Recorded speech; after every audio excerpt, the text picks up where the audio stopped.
I'm Sophia. I'm a grad student at the University of New Hampshire, and I have my own sourdough business. I named my sourdough starter Coe because we live on Coe Drive here in Durham, and it just seemed right. What first got me into making sourdough would probably be social media and everyone else. Everyone said it was so hard and nearly impossible.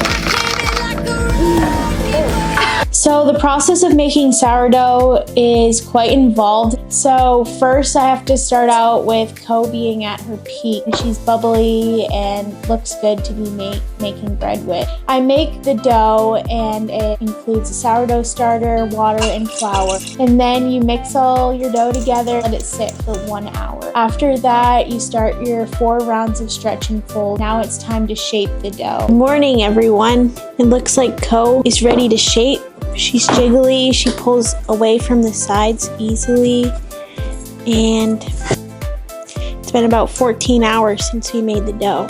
And at this point, I do a cold proof in the fridge, then it's time to bake. Preheat the oven. I use 450 degrees for 45 minutes. Then I bake 30 minutes with the lid on and 20 minutes with the lid off. Your bread is made.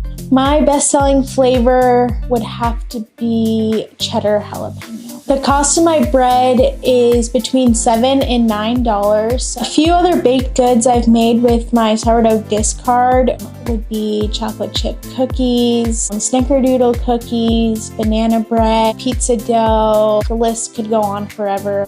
If someone wants to start baking sourdough, I think my first tip would be that you need to have patience. No matter what bread you make, someone's gonna eat it, and it doesn't matter if it's a little gummy. Bread is bread, and someone will enjoy it.